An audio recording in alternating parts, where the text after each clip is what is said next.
Mi nombre es Elena Morales. Tengo 28 años.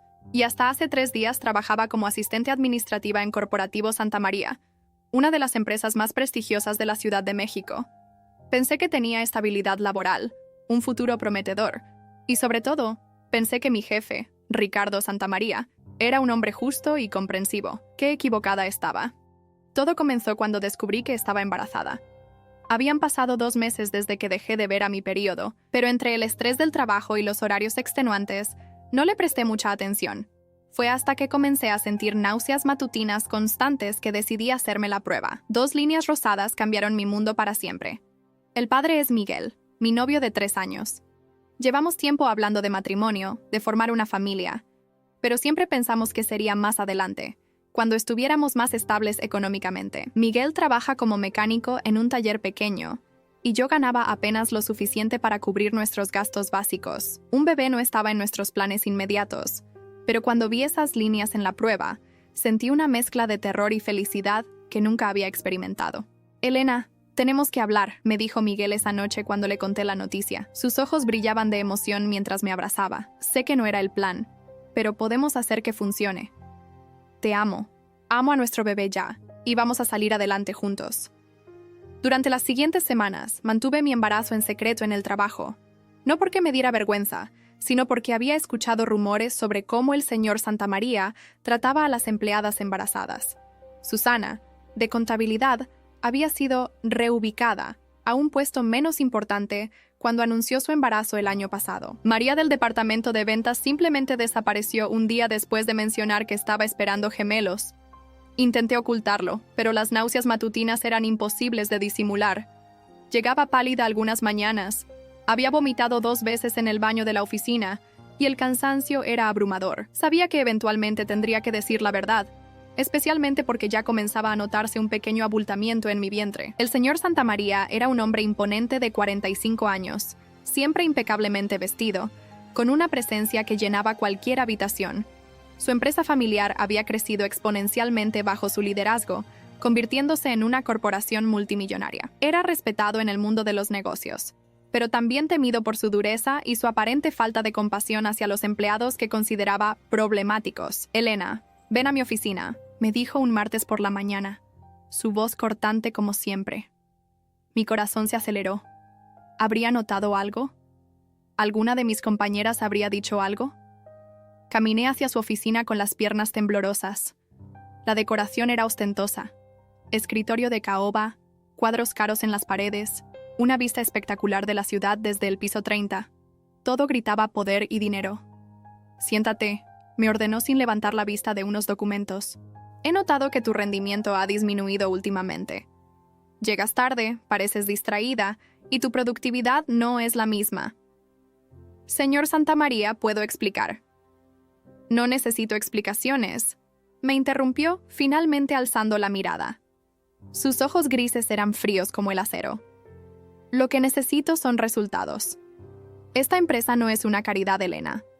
Pagamos salarios para obtener productividad, no para tolerar mediocridad. Respiré profundo, reuniendo todo mi valor. Era momento de decir la verdad. Señor, estoy embarazada. Sé que esto puede parecer una complicación, pero le aseguro que puedo seguir cumpliendo con mis responsabilidades. Solo necesito un poco de comprensión durante el primer trimestre, cuando las náuseas son más intensas. El silencio que siguió fue ensordecedor. Ricardo Santamaría me miró como si acabara de anunciar que tenía una enfermedad contagiosa. Su expresión se endureció aún más, si es que eso era posible. ¿Embarazada?, repitió como si la palabra fuera ofensiva. ¿Y cuándo planeabas informarme de esta situación? Ahora mismo, señor. Quería asegurarme de que todo estuviera bien antes de convertirte en una carga para esta empresa, completó él levantándose de su silla. Elena, déjame ser claro contigo. No tengo tiempo ni paciencia para empleadas que anteponen su vida personal a sus responsabilidades laborales. Me quedé helada. Señor, mi embarazo no interferirá con mi trabajo. Tengo derecho a licencia de maternidad según la ley mexicana, y después puedo regresar. ¿La ley?, se burló caminando hacia la ventana. La ley dice muchas cosas, querida Elena, pero también dice que puedo despedir a empleados por bajo rendimiento, por faltas injustificadas, por no cumplir con los estándares de la empresa. El miedo se apoderó de mí. Necesitaba este trabajo desesperadamente. Miguel y yo acabábamos de mudarnos a un apartamento más grande, anticipando el bebé. Teníamos deudas, gastos médicos por venir, y mi salario era crucial para nuestra supervivencia. Por favor, señor Santamaría, he trabajado aquí por 3 años sin una sola queja. Siempre he sido puntual, responsable, eficiente. Un embarazo no cambia quién soy como empleada. Él se volteó hacia mí, una sonrisa cruel jugando en sus labios. Te voy a hacer un favor, Elena. Te voy a despedir ahora antes de que tu condición se vuelva más evidente y problemática. De esta manera, puedes buscar trabajo en otro lugar sin arrastrar el equipaje de un embarazo visible. No puede despedirme por estar embarazada, protesté, sintiendo lágrimas de indignación quemando mis ojos. Eso es discriminación ilegal. Te estoy despediendo por bajo rendimiento, respondió fríamente. Tu embarazo es simplemente una coincidencia desafortunada. Y Elena se acercó a su escritorio y presionó el intercomunicador. No te recomiendo que busques problemas legales. Las batallas legales son costosas, y dudo que tengas los recursos para enfrentar a mis abogados. La puerta se abrió y apareció el jefe de seguridad. Señor Ramírez, por favor acompañe a la señorita Morales a limpiar su escritorio.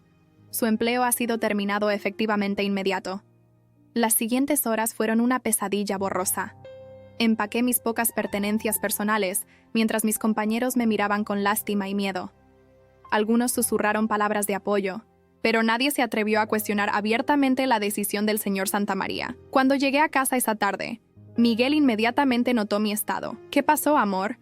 Te ves como si hubieras visto un fantasma. Me despidieron, logré decir antes de colapsar en llanto en sus brazos. Le dije sobre el bebé y me despidió en el acto. Miguel me sostuvo mientras yo lloraba, su propia preocupación evidente en la tensión de sus músculos. Sabíamos que esto significaba problemas financieros serios.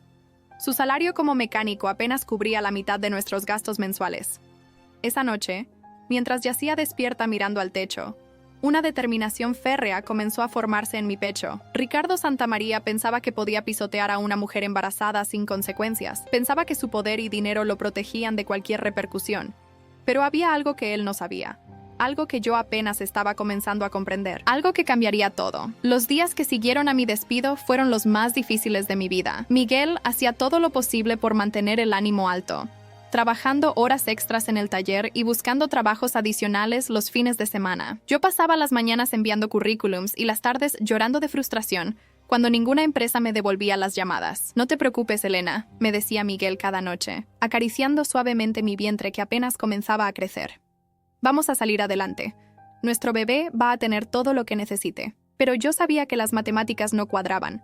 Entre la renta, los servicios, la comida y los gastos médicos del embarazo, estábamos hundiéndonos financieramente. Cada día que pasaba sin trabajo era un día más cerca del desastre económico. Fue durante una de esas tardes desesperantes, mientras esperaba en la clínica para mi cita prenatal, que mi vida tomó un giro completamente inesperado. Elena Morales, llamó la enfermera. Me levanté con dificultad. Las náuseas matutinas habían evolucionado a náuseas de todo el día, y caminé hacia el consultorio. La doctora Patricia Herrera era una mujer cálida en sus 50s, con cabello plateado y ojos bondadosos. Había sido recomendada por una amiga porque ofrecía planes de pago flexibles para madres de bajos recursos. ¿Cómo te has sentido, Elena?, preguntó mientras preparaba el ultrasonido. Físicamente bien, doctora. Las náuseas siguen, pero supongo que es normal. Emocionalmente. Mi voz se quebró. He estado mejor. ¿Quieres hablar de ello? Su tono era gentil, invitándome a abrirme. Le conté sobre mi despido, sobre las dificultades financieras, sobre el miedo de no poder darle a mi bebé lo que necesitaba. Ella escuchó pacientemente mientras aplicaba el gel frío en mi vientre. Veamos cómo está tu pequeño, dijo, encendiendo la máquina de ultrasonido. La pantalla se llenó de formas borrosas en escala de grises. Yo entrecerré los ojos, tratando de distinguir algo reconocible en lo que parecía un mar de píxeles difusos. Ahí está, murmuró la doctora, señalando la pantalla. ¿Ves esa forma ahí? Esa es la cabecita. Mi corazón se aceleró. Por primera vez estaba viendo realmente a mi bebé. Era real, era mío, y era perfecto. Todo parece estar desarrollándose normalmente, continuó la doctora Herrera, pero hay algo interesante que quiero revisar. ¿Has tenido algún problema de sangrado o dolor inusual? No, nada de eso. ¿Por qué? Es solo que el tamaño del feto sugiere que podrías estar más avanzada de lo que calculamos inicialmente. En lugar de 8 semanas, esto parece más cercano a 10 semanas. Hice cálculos mentales rápidamente. Si estaba en 10 semanas, eso significaba que había concebido a finales de diciembre. Pero Miguel y yo habíamos usado protección religiosamente en diciembre porque Un recuerdo golpeó mi mente como un rayo. La fiesta de Navidad de la empresa. El 23 de diciembre. Había bebido más de lo habitual, celebrando lo que pensé sería una promoción que nunca llegó. Miguel no había podido acompañarme porque estaba trabajando tarde. Yo había tomado un taxi a casa esa noche, pero el tráfico estaba terrible debido a las celebraciones navideñas. El conductor había sugerido una ruta alterna que pasaba por una zona más exclusiva de la ciudad. Recordaba haber visto las luces navideñas de las mansiones, haber admirado la opulencia de ese mundo que parecía tan lejano al mío. Pero había algo más, algo que había enterrado en mi memoria, porque era demasiado confuso, demasiado vergonzoso de recordar. Doctora, dije lentamente, ¿es posible hacer una prueba de paternidad antes del nacimiento? Ella me miró con sorpresa. Sí, es posible, pero requiere una muestra del presunto padre. ¿Hay alguna duda sobre la paternidad? No respondí inmediatamente. En cambio, miré fijamente la pantalla del ultrasonido, donde mi bebé parecía estar completamente ajeno al caos que se estaba formando en mi mente. Esa noche le mentí a Miguel por primera vez en nuestra relación. ¿Todo salió bien en la cita, amor? Me preguntó cuando llegó a casa, cansado y sucio del taller. Sí, perfecto. El bebé está creciendo bien, pero mientras él se duchaba, yo me senté en nuestro pequeño sofá, sosteniendo la foto del ultrasonido, recordando fragmentos de esa noche de diciembre que había tratado de olvidar. Había más, mucho más. Y mientras más recordaba, más se formaba un nudo de pánico en mi estómago. La fiesta había sido en el Hotel Presidente Intercontinental. Yo había bebido champagne, había conversado con colegas, había bailado con algunos de los ejecutivos menores. Pero al final de la noche, cuando estaba esperando mi taxi, había comenzado a llover torrencialmente. ¿Necesita que la lleve a casa?, había preguntado una voz detrás de mí. Me había volteado para encontrar a Ricardo Santamaría, impecablemente vestido incluso después de horas de fiesta. Su chofer estaba esperando con un paraguas. No quiero causarle molestias, señor Santamaría. Tonterías, está lloviendo, es Navidad, y usted es una empleada valiosa. Mi chofer puede dejarla en casa. Había aceptado, agradecida de evitar la espera bajo la lluvia. Pero en algún punto durante el trayecto, él había sugerido parar en su casa para que yo pudiera usar el baño y tomar algo caliente antes de continuar el viaje. Los recuerdos después de eso eran borrosos, fragmentados. Recordaba su casa, opulenta y elegante. Recordaba más champagne, conversación sobre trabajo, sobre mis ambiciones profesionales. Recordaba sentirme halagada por la atención de un hombre tan poderoso. Y luego, nada, un vacío negro hasta despertar en mi propia cama a la mañana siguiente, con un dolor de cabeza monstruoso y la ropa del día anterior tirada en el suelo. Había asumido que Miguel me había llevado a casa y que simplemente había bebido demasiado. Él había estado dormido cuando desperté, y cuando le pregunté sobre la noche anterior, él dijo que yo había llegado en taxi muy tarde y que había estado demasiado borracha para recordar claramente. Pero ahora, sosteniendo la foto del ultrasonido, una posibilidad terrible comenzaba a formarse en mi mente. ¿Y si el bebé no era de Miguel? ¿Y si esa noche borrosa en diciembre había resultado en algo más que una resaca? ¿Y si Ricardo Santamaría, el hombre que me había despedido tan cruelmente por estar embarazada, era en realidad el padre de mi bebé? Los siguientes días fueron una tortura. No podía concentrarme en buscar trabajo. No podía comer sin sentir náuseas que no tenían nada que ver con el embarazo. Y no podía mirar a Miguel sin sentir una culpa abrumadora. Necesitaba respuestas, pero no sabía cómo obtenerlas sin destruir mi relación con Miguel o sin exponerme a más humillación por parte de Ricardo Santamaría.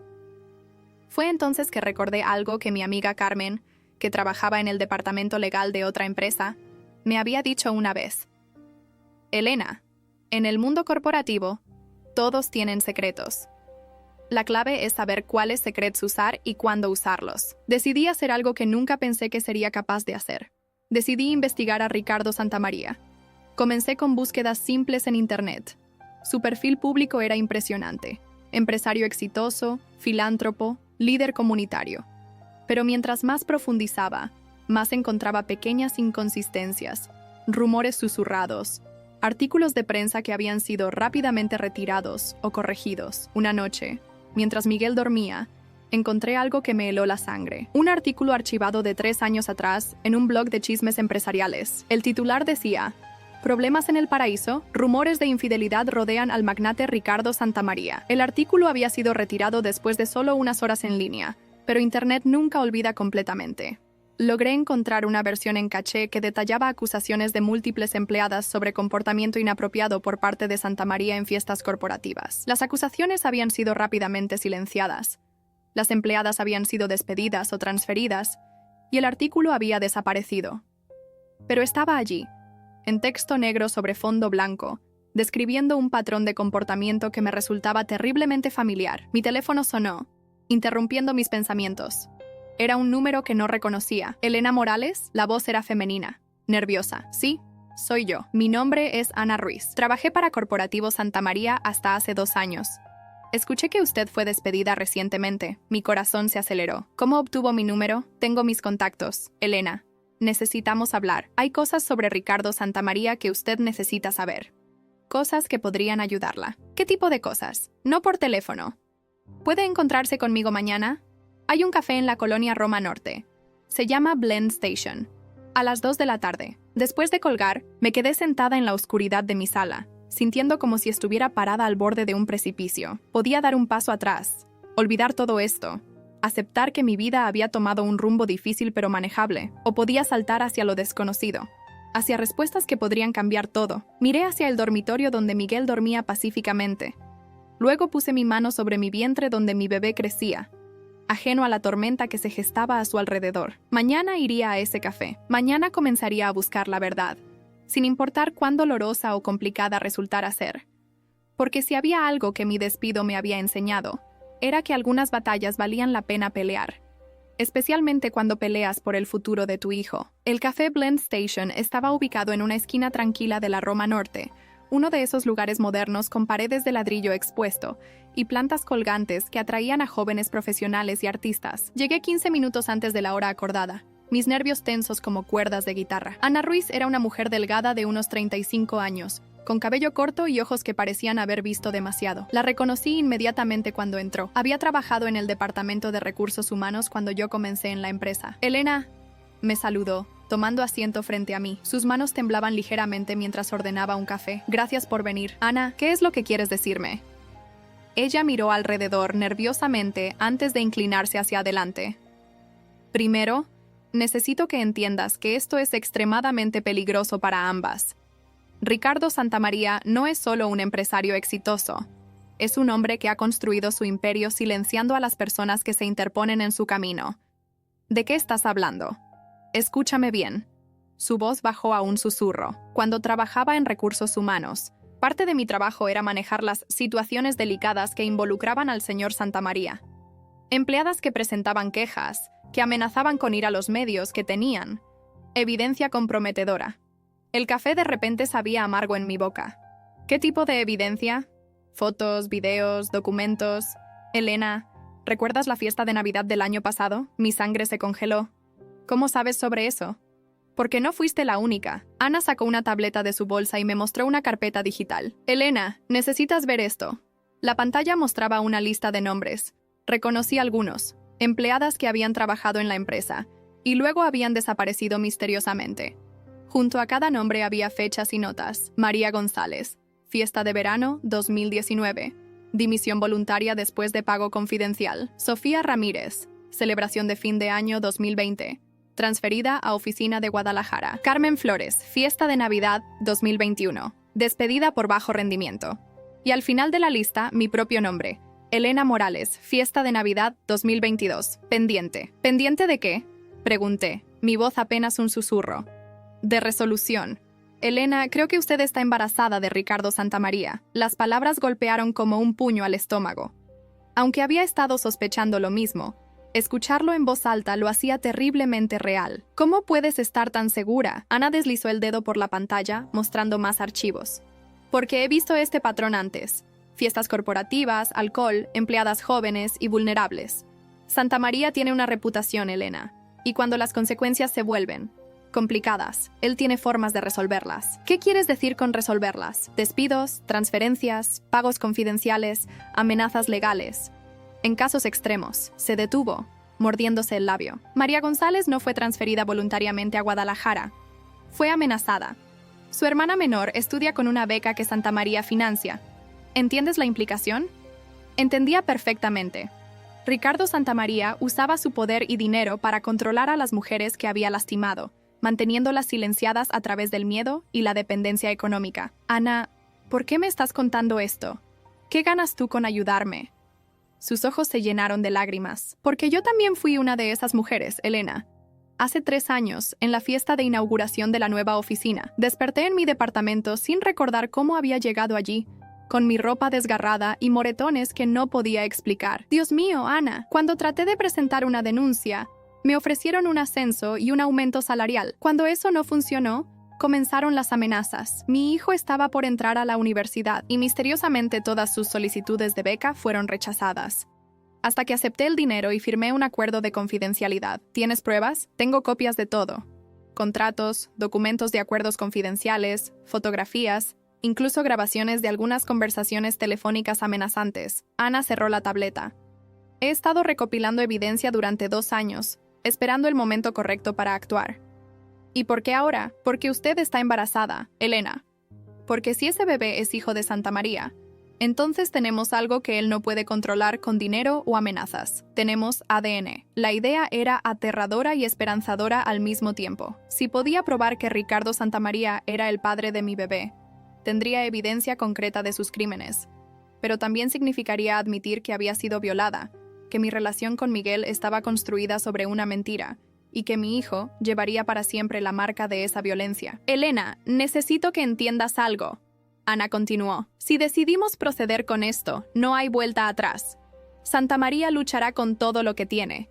Intentará destruir nuestras reputaciones, nuestras vidas, nuestras familias, pero también es nuestra oportunidad de justicia. No solo para nosotras, sino para todas las mujeres que vendrán después. Pensé en Miguel, en su amor incondicional, en cómo esta revelación destrozaría su mundo. Pensé en mi bebé, que crecía inocentemente en mi vientre, ajeno al trauma de su concepción. Pensé en todas las otras mujeres que habían sufrido en silencio. ¿Qué necesitaríamos hacer? Primero, una prueba de paternidad prenatal. Es invasiva y costosa, pero es la única forma de obtener evidencia científica. Segundo, necesitaríamos contactar a las otras víctimas y convencerlas de que rompan sus acuerdos de confidencialidad. Tercero, necesitaríamos un abogado que esté dispuesto a enfrentar a Santamaría, alguien que no se deje intimidar por su dinero y poder. ¿Y cómo pagaríamos todo esto? Acabas de escuchar que me despidieron.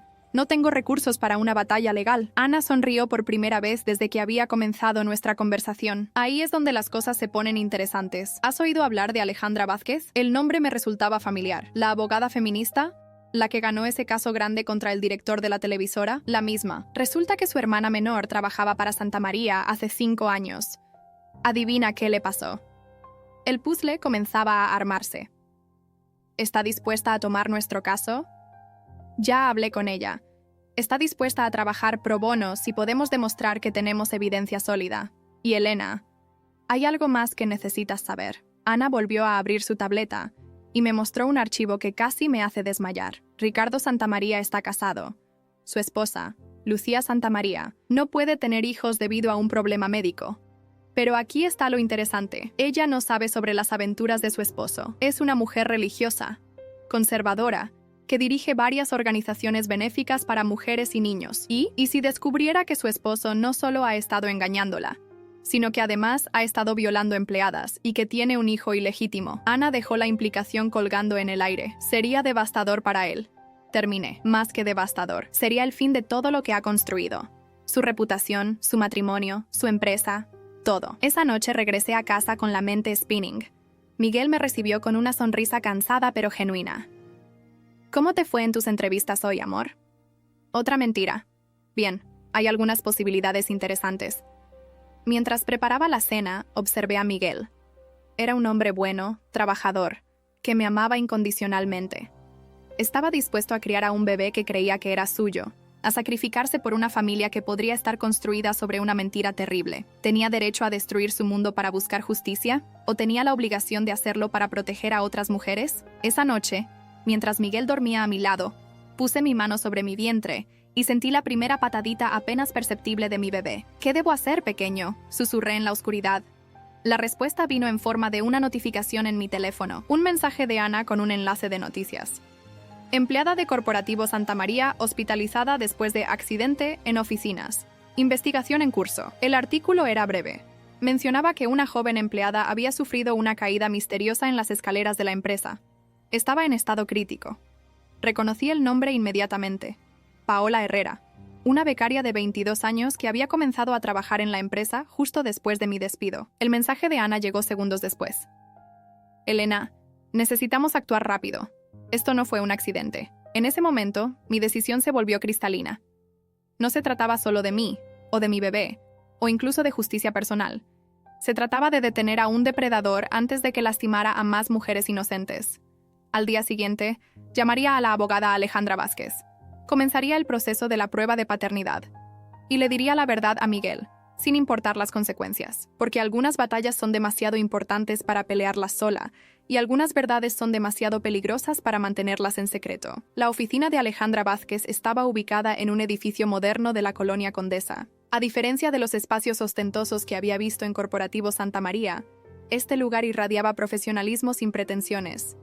Las paredes estaban cubiertas de diplomas, reconocimientos y fotografías de Alejandra con mujeres que claramente habían sido sus clientas. Elena, me saludó Alejandra, una mujer de unos 40 años con cabello negro recogido en un moño elegante y ojos que parecían ver a través de las mentiras. Ana me ha contado su situación. Antes de proceder, necesito que entienda exactamente en lo que se está metiendo. Miguel estaba sentado a mi lado, su mano apretando la mía tan fuerte que casi dolía. Le había contado toda la verdad la noche anterior, y aunque había sido devastador, su reacción había sido más comprensiva de lo que merecía. Elena, había dicho después de un largo silencio, si ese hombre te hizo daño, vamos a asegurarnos de que pague por ello. Y sin importar lo que diga esa prueba de ADN, este bebé es nuestro hijo.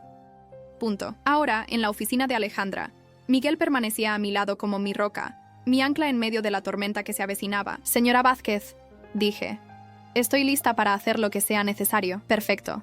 Entonces, comencemos con los hechos. Alejandra abrió una carpeta gruesa. Ana me ha proporcionado documentación extensa sobre el patrón de comportamiento de Ricardo Santamaría. Tenemos 16 casos documentados en los últimos 8 años, incluyendo acuerdos de confidencialidad, transferencias sospechosas y despidos que siguen el mismo patrón que su caso.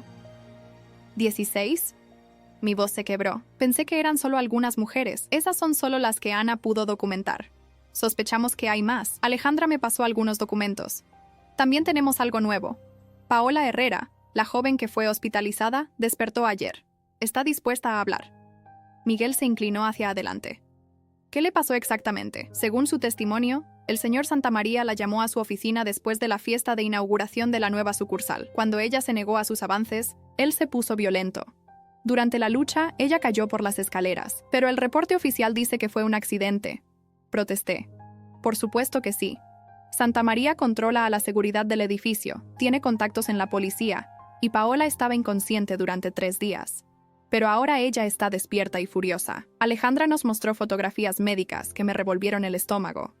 Paola había sufrido una conmoción cerebral, fracturas en las costillas y contusiones extensas. Esto cambia todo, continuó Alejandra. Ya no se trata solo de acoso sexual y violación, ahora hablamos de intento de asesinato, y con su testimonio, más la evidencia que ustedes pueden proporcionar, tenemos un caso sólido. ¿Qué necesitamos hacer?, preguntó Miguel. Primero, la prueba de paternidad prenatal. Elena está en su 14ª semana, lo cual es perfecto para el procedimiento. Segundo, necesitamos que Elena se someta a un examen médico forense. Aunque han pasado meses, algunos tipos de evidencia pueden persistir. Tercero, necesitamos que más víctimas rompan su silencio. ¿Y cómo vamos a convencer a las otras mujeres?, pregunté. Ana dijo que todas habían firmado acuerdos de confidencialidad. Ahí es donde las cosas se ponen interesantes. Alejandra sonrió. Resulta que los contratos de confidencialidad son nulos si se firmaron bajo coacción o para ocultar actividades criminales. Y tenemos evidencia de ambas cosas. Los siguientes días fueron un torbellino de actividad. La prueba de paternidad prenatal fue invasiva y costosa, pero Alejandra había conseguido que una clínica especializada la realizara pro bono a cambio de publicidad cuando el caso saliera a la luz. Los resultados estarán listos en una semana, nos informó la doctora después del procedimiento. Pero debo advertirles que este tipo de pruebas tienen implicaciones que van más allá de lo legal. Emocionalmente, pueden ser devastadoras. Esa misma tarde, Ana nos llevó a conocer a María González, la mujer que había sido transferida a Guadalajara. Había volado específicamente para reunirse con nosotros. Cuando Ana me contó sobre su caso, supe que tenía que hablar. Nos dijo María en un restaurante discreto. He estado viviendo con miedo durante 2 años, pero ya no puedo mantener este silencio. María nos contó su historia. La fiesta de verano de 2019. Despertar sin recordar nada. Las amenazas contra la beca de su hermana.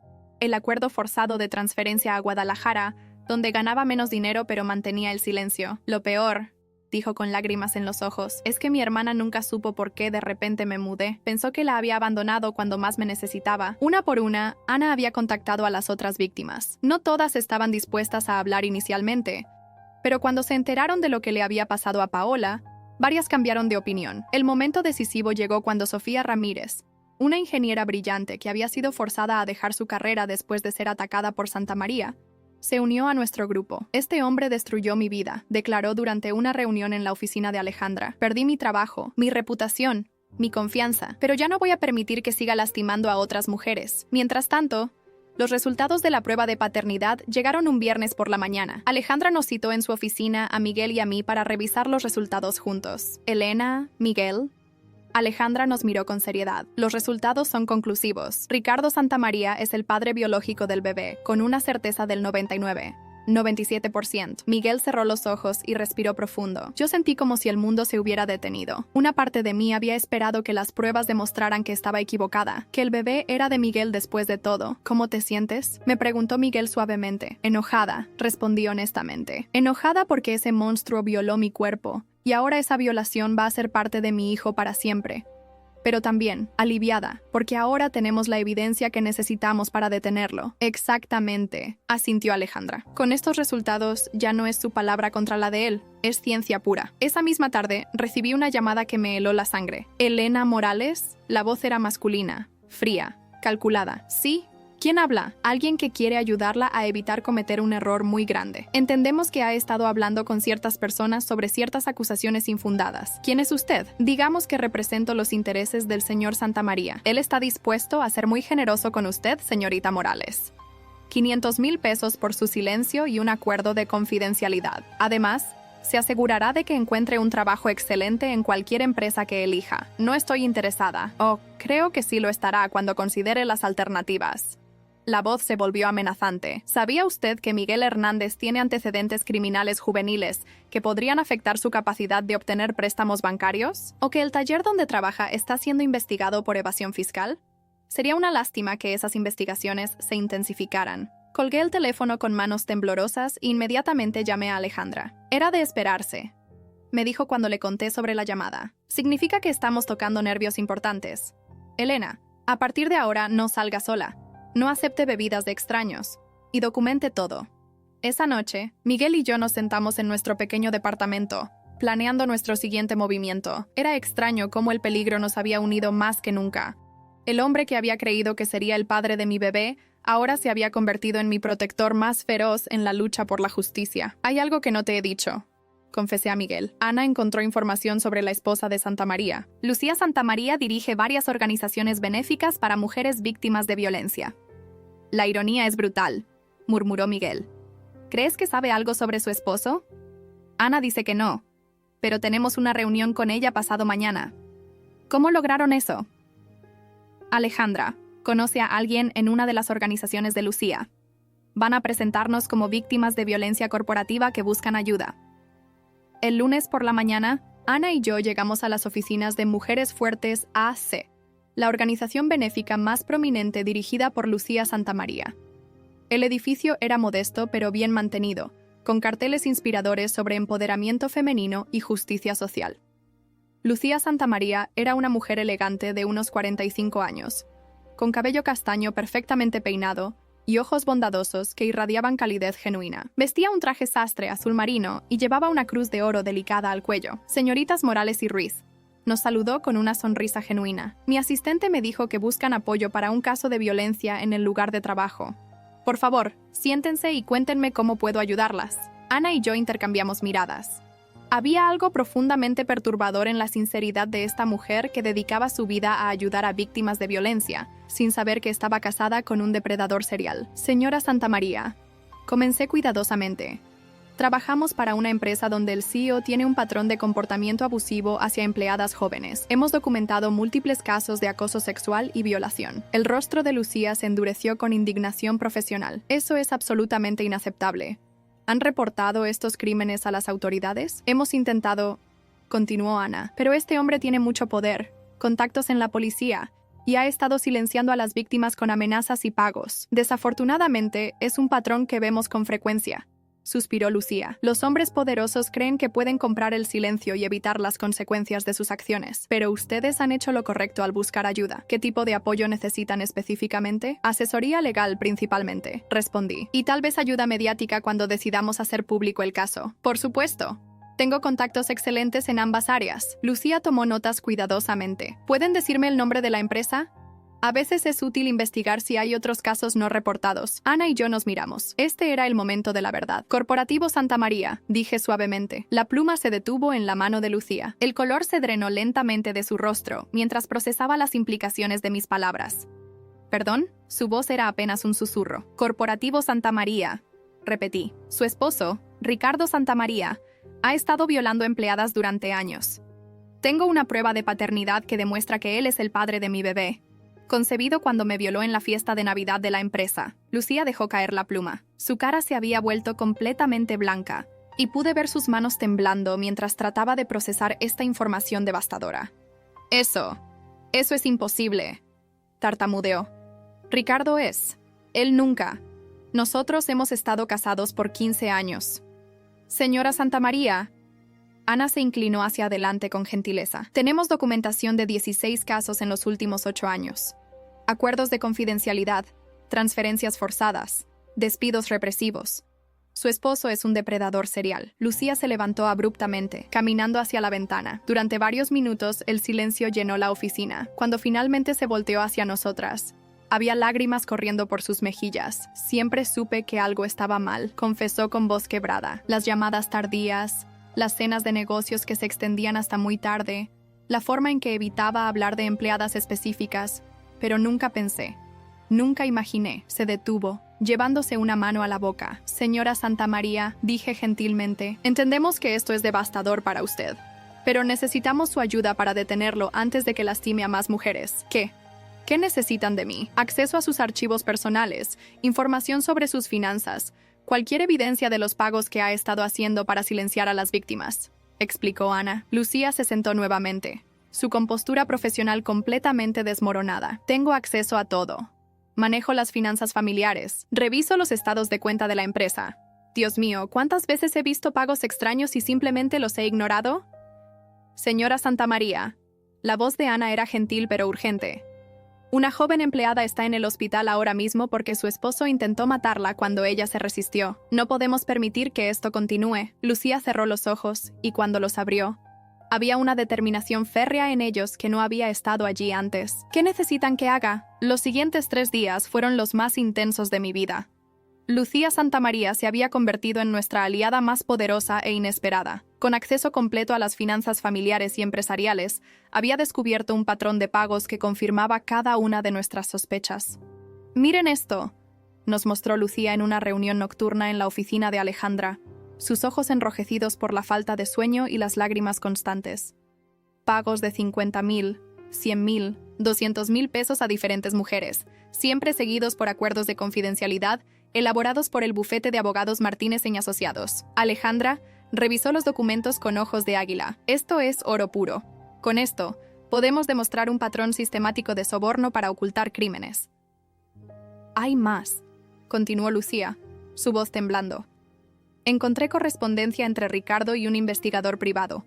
Ha estado vigilando a algunas de las víctimas, recopilando información personal para usarla como chantaje. Mi sangre se congeló. ¿Está Miguel en esa lista? Lucía asintió gravemente. El investigador recopiló información sobre antecedentes juveniles de Miguel, problemas fiscales del taller donde trabaja, incluso fotografías de ustedes dos juntos. Elena, su esposo estaba preparándose para destruir su vida. ¿Estaba? Preguntó Miguel, notando el tiempo pasado. Ya no, declaró Lucía con una firmeza que me sorprendió, porque esta noche voy a enfrentarlo. Señora Santa María, intervino Alejandra, eso podría ser extremadamente peligroso. Su esposo ya ha demostrado que está dispuesto a usar violencia física. Precisamente por eso necesitamos actuar rápido. respondió Lucía. Esta noche hay una cena benéfica en el Hotel Four Seasons. Toda la élite empresarial de la ciudad estará presente. Si vamos a exponer a Ricardo, necesitamos hacerlo de manera que no pueda silenciarnos después. El plan que desarrollamos era audaz y arriesgado. Durante la cena benéfica, mientras Ricardo estuviera distraído con los invitados importantes, Lucía le daría acceso a Ana a su oficina privada en casa para fotografiar documentos adicionales. Mientras tanto, Alejandra y yo nos presentaríamos en el evento con Paola Herrera, quien había insistido en confrontar a su atacante públicamente. Paola, ¿estás absolutamente segura de esto?, le pregunté mientras nos preparábamos en el hotel. Una vez que hagas esto, no hay vuelta atrás. Elena, respondió Paola, su voz firme a pesar de las vendas que aún cubría su cabeza. Ese hombre me tiró por unas escaleras cuando me negué a sus avances. Me desperté en el hospital sin poder recordar mi propio nombre durante 2 días.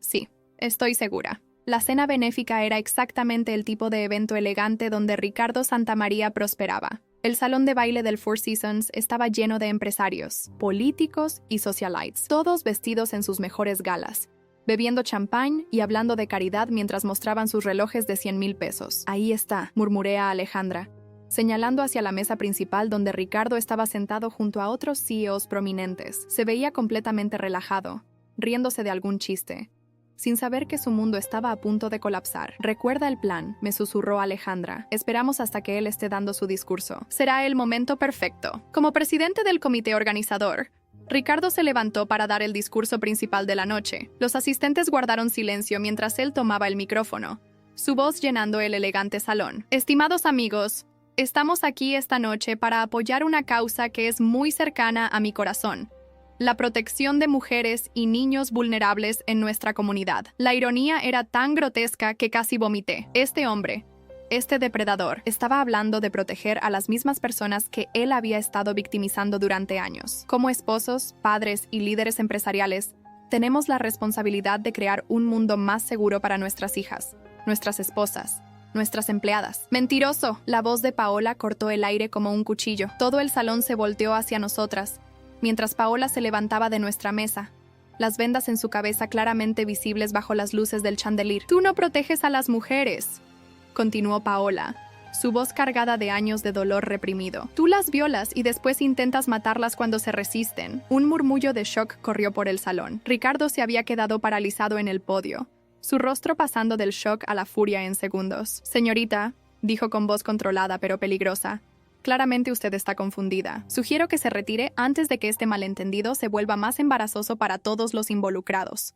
«No hay malentendido». Paola caminó hacia el podio, y yo la seguí junto con Alejandra. «Hace 3 semanas me llamaste a tu oficina después de la fiesta de inauguración. Cuando me negué a tus avances, me atacaste. Tengo las fracturas en las costillas para probarlo». El salón ahora estaba completamente silencioso. Pude ver a empresarios reconocidos grabando con sus teléfonos, reporteros sociales tomando notas frenéticamente. «¿Y yo?», dije, mi voz temblando pero clara. «Soy Elena Morales. Trabajé para usted durante 3 años. En la fiesta de Navidad pasada, usted me drogó y me violó. Tengo una prueba de paternidad que demuestra que usted es el padre del bebé que llevo en el vientre». El caos que siguió fue indescriptible. Gritos, conversaciones urgentes, el sonido de sillas arrastrándose mientras los invitados se levantaban para ver mejor. Los fotógrafos de la prensa social se acercaron, las cámaras disparando constantemente. Ricardo intentó recuperar el control. «Estas son acusaciones ridículas de empleadas despedidas que buscan una compensación económica». «¡Ricardo!». La voz de Lucía cortó sus palabras como una espada. Todas las cabezas se voltearon hacia la entrada del salón, donde Lucía Santamaría había aparecido, sosteniendo una caja llena de documentos. «Lucía», Ricardo tartamudeó. «¿Qué estás haciendo aquí? Se suponía que tenías migraña». «Lo que estoy haciendo», declaró Lucía con una voz que resonó por todo el salón, «es entregando evidencia de los crímenes de mi esposo a las autoridades». Como si hubiera sido coreografiado, un grupo de detectives en trajes civiles entraron al salón, seguidos por agentes de la policía ministerial. «Ricardo Santamaría», declaró el detective principal, «está arrestado por múltiples cargos de violación, acoso sexual, soborno, amenazas criminales e intento de asesinato». «¡Esto es ridículo!», gritó Ricardo mientras le ponían las esposas. «Son todas mentirosas. Mi abogado va a destruir a cada una de ustedes». «Su abogado», intervino Alejandra, acercándose con una sonrisa fría, «va a estar muy ocupado defendiéndose a sí mismo. Resulta que Miguel Martínez, También está siendo arrestado por conspiración y obstrucción de la justicia. Mientras se llevaban a Ricardo, él me miró directamente con ojos llenos de odio puro. Esto no ha terminado, Elena. No sabes con quién te has metido. Sí lo sé. Respondí con una calma que me sorprendió incluso a mí. Me metí con un cobarde que se aprovecha de mujeres vulnerables. Y ahora todo el mundo lo sabe también. Los días que siguieron fueron un torbellino mediático. La historia se volvió viral en redes sociales. Los noticieros nacionales cubrieron el caso extensivamente. Y cada día aparecían más víctimas dispuestas a contar sus historias. Ana había tenido razón. Una vez que las compuertas se abrieron, la verdad salió como una avalancha imparable. 18 mujeres, me reportó Alejandra una semana después del arresto. 18 víctimas han venido a presentar denuncias formales, y eso es solo el comienzo. ¿Qué va a pasar con la empresa?, pregunté. Lucía está asumiendo el control temporal mientras se decide el futuro de Corporativo Santa María. Ha prometido compensar a todas las víctimas y implementar políticas estrictas contra el acoso. También está considerando cambiar el nombre de la empresa completamente. ¿Y Ricardo? Sus abogados están intentando negociar una declaración de culpabilidad para evitar el juicio público. Pero con toda la evidencia que tenemos, especialmente la prueba de paternidad, va a prisión por mucho tiempo. Miguel había sido mi roca durante todo el proceso. Nunca me hizo sentir culpable por lo que había pasado. Nunca cuestionó mis decisiones. Y nunca me hizo sentir que el bebé era menos suyo por no compartir su ADN. ¿Cómo te sientes sobre todo esto?, me preguntó una noche, mientras estábamos acostados en la cama, su mano descansando protectoramente sobre mi vientre, que ahora mostraba una curva pronunciada. Aliviada, admití. Enojada todavía, pero aliviada y asustada. ¿Asustada de qué? De que nuestro hijo crezca con la carga de saber cómo fue concebido. Miguel se incorporó para mirarme directamente. Elena, escúchame bien. Este bebé no es producto de la violencia que sufriste. Este bebé es producto del amor que nosotros le vamos a dar. ¿Su ADN no define quién es? Nosotros sí. Tenía razón, por supuesto. Mientras sentía las pataditas constantes de mi hijo, sabía que él o ella crecería rodeado de amor, no de vergüenza. Un mes después, recibí una visita inesperada. Lucía Santamaría estaba en la puerta de nuestro departamento, sosteniendo un ramo de flores y una expresión nerviosa. Elena, espero que no te moleste que venga sin avisar. Hay algo que quería darte. Me entregó un sobre grueso. Es un fondo educativo para el bebé. Suficiente para cubrir desde el kinder hasta la universidad, sin condiciones ni restricciones. Lucía, no puedo aceptar esto. Por favor. Interrumpió. Déjame hacer esto. No puedo deshacer el daño que mi esposo causó, pero puedo asegurarme de que su hijo tenga todas las oportunidades que merece. También me entregó una carta más pequeña, y esto es de todas las mujeres de Mujeres Fuertes AC. Queremos ofrecerte un trabajo como coordinadora de nuestro nuevo programa de apoyo a víctimas de violencia laboral. Lágrimas llenaron mis ojos. Después de meses de lucha, finalmente veía un futuro brillante adelante. 2 años después, estoy sentada en mi oficina en Mujeres Fuertes ACS, observando a través de la ventana mientras Santiago Miguel Hernández Morales, decidimos honrar a Miguel dándole su apellido, juega en el jardín de la guardería de la organización. A los 18 meses, ya camina con determinación y tiene la sonrisa más brillante que he visto jamás. Elena. Ana entra a mi oficina con una sonrisa radiante. Acaba de llegar la notificación. Ricardo fue sentenciado a 25 años de prisión sin posibilidad de libertad condicional por 15 años. Cierro los ojos y respiro profundo. Justicia. Después de todos los meses de batallas legales, testimonios desgarradores y noches sin dormir, finalmente tenemos justicia. ¿Cómo te sientes?, me pregunta Ana sentándose frente a mi escritorio. Como si finalmente pudiera respirar. Admito. Durante tanto tiempo sentí que estaba corriendo, huyendo de un monstruo que siempre estaba un paso detrás de mí. Ahora, por primera vez, siento que estoy segura. La transformación en nuestras vidas ha sido extraordinaria. Miguel abrió su propio taller mecánico con la ayuda de un programa de microcréditos que nuestra organización recomendó. Está prosperando, y más importante aún, está feliz haciendo lo que ama, ¿sabes?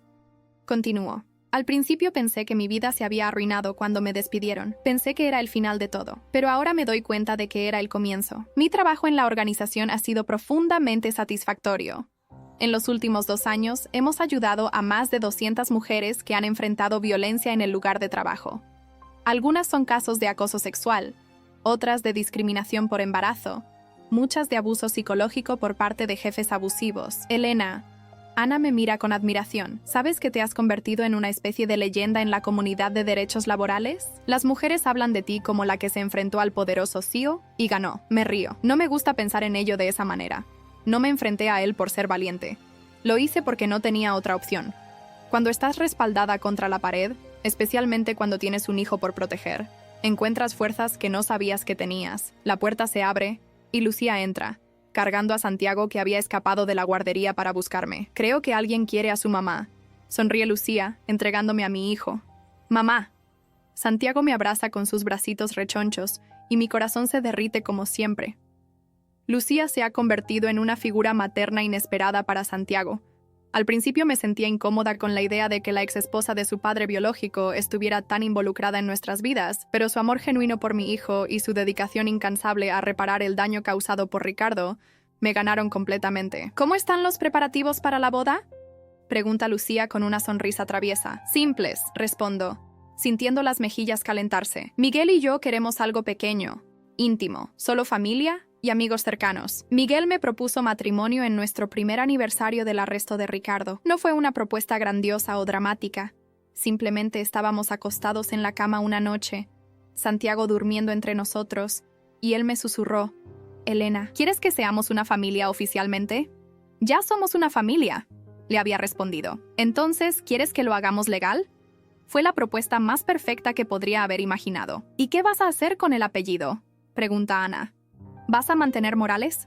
Voy a ser Elena Morales Hernández, decido en ese momento. Morales por la mujer que fui, que luchó y sobrevivió. Hernández por la mujer en la que me estoy convirtiendo, por la familia que estamos construyendo. Santiago comienza a inquietarse en mis brazos, señalando hacia la ventana donde puede ver a otros niños jugando. Ve, pequeño, le digo, besando su frente. Ve a jugar. Lucía lo toma de la mano y lo lleva de vuelta al jardín. Ana y yo nos quedamos en silencio por un momento, observando mientras Santiago corre hacia los columpios. ¿Alguna vez te arrepientes?, me pregunta Ana súbitamente. ¿De qué? De haberle dicho la verdad a Miguel sobre Santiago, de haber peleado contra Ricardo, de haber arriesgado todo. Considero la pregunta cuidadosamente. Ha habido momentos difíciles, noches donde me despierto con pesadillas, días donde la ansiedad me consume. Pero cuando miro a mi hijo, cuando veo a Miguel llegar a casa del trabajo con esa sonrisa que dice que está exactamente donde quiere estar, cuando recibo cartas de mujeres que encontraron el valor para luchar contra sus propios abusadores después de escuchar mi historia, jamás, respondo firmemente. Ni por un segundo. Mi teléfono suena. Es Alejandra. Elena, tengo noticias increíbles. ¿Recuerdas que presentamos tu caso como ejemplo en esa conferencia internacional de derechos laborales? Sí, ¿qué pasó? Te han invitado a hablar en el Congreso Nacional sobre reforma de leyes laborales. Quieren tu testimonio para impulsar legislación más fuerte contra el acoso en el lugar de trabajo. Cuelgo el teléfono sintiéndome abrumada. Hace 3 años, era solo una empleada asustada que enviaba currículums desesperadamente. Ahora me están invitando a hablar ante los legisladores del país. ¿Qué era eso?, pregunta Ana. Le cuento sobre la invitación. Sus ojos se iluminan. Elena, ¿te das cuenta de lo que esto significa? Tu historia va a ayudar a cambiar las leyes para proteger a millones de mujeres trabajadoras. Esa noche, cuando Miguel llega a casa, le cuento sobre la invitación del Congreso. Su reacción es típicamente Miguel: orgullo puro y apoyo incondicional. Por supuesto que vas a ir, dice mientras preparamos la cena juntos. Santiago en su silla alta comiendo pedacitos de fruta. El país necesita escuchar tu voz. ¿No te preocupa toda la atención mediática que esto va a traer? Elena se detiene de picar verduras y me mira directamente. Tú cambiaste mi vida el día que decidiste luchar por la verdad. Cambiaste la vida de Santiago al asegurar que creciera en un mundo más justo. Ahora vas a cambiar las vidas de millones de mujeres que ni siquiera conoces. ¿Cómo podría no estar orgulloso de eso? Mientras ponemos a Santiago a dormir esa noche, reflexiono sobre el camino que nos trajo aquí. Comenzó con dolor, traición y desesperación, pero también con amor, coraje y la negativa a aceptar la injusticia. ¿En qué piensas?, me pregunta Miguel, mientras observamos a nuestro hijo dormir pacíficamente. En que a veces las cosas más terribles que nos pasan nos llevan exactamente donde necesitamos estar. Respondo: si Ricardo nunca me hubiera despedido, si nunca hubiera buscado justicia, nunca habría encontrado mi verdadera vocación, nunca habría descubierto lo fuerte que podía ser, y yo nunca habría descubierto lo afortunado que soy de amar a una mujer que puede cambiar el mundo, añade Miguel, besando mi cabeza. 3 meses después, estoy parada en el podio del Congreso Nacional, mirando a una sala llena de legisladores, activistas y periodistas. Santiago está en la primera fila con Miguel, jugando silenciosamente con sus juguetes, ajeno al hecho de que su madre está a punto de hacer historia. Honorables miembros del Congreso. Comienzo. Mi voz clara y firme. Mi nombre es Elena Morales Hernández, y estoy aquí para contarles sobre el día que mi jefe me despidió por estar embarazada, sin saber que llevaba a su propio hijo. La sala está completamente silenciosa mientras cuento mi historia. Hablo del miedo, de la lucha, de la importancia de crear leyes que protejan a las mujeres trabajadoras. Hablo de justicia, no solo como concepto abstracto, sino como necesidad humana fundamental. Cuando termino, la ovación es ensordecedora, pero lo que más me importa es la pequeña figura en la primera fila que aplaude con sus manitas, sin entender completamente lo que está sucediendo, pero sabiendo que mamá acaba de hacer algo importante. 6 meses después, la Ley Elena, oficialmente llamada Ley de Protección Integral contra la Violencia Laboral, es aprobada unánimemente por el Congreso. Establece protecciones más fuertes para empleadas embarazadas, crea mecanismos más efectivos para reportar acoso sexual y elimina las cláusulas de confidencialidad en casos de violencia. Es una victoria no solo para mí, sino para todas las mujeres que vendrán después. Ahora, cuando miro hacia atrás a esa mujer aterrorizada que se sentó en el café con Ana hace 2 años, apenas puedo reconocerla. Esa mujer pensaba que su vida había terminado. Esta mujer sabe que apenas está comenzando. Santiago tiene ahora 2 años y medio. No sabe quién es su padre biológico, y no necesita saberlo aún. Lo que sabe es que tiene un papá que lo ama incondicionalmente, una mamá que lucha por la justicia, y una abuela Lucía que lo mima sin medida. Cuando sea mayor, le contaré su historia completa. Le diré que fue concebido en violencia pero nacido en amor. Le explicaré que sus orígenes no definen su destino, que es libre de ser quien quiera ser. Y más importante, le enseñaré que cuando la vida te derriba, tienes 2 opciones: quedarte en el suelo o levantarte más fuerte que antes. Yo elegí levantarme, y esa elección cambió todo.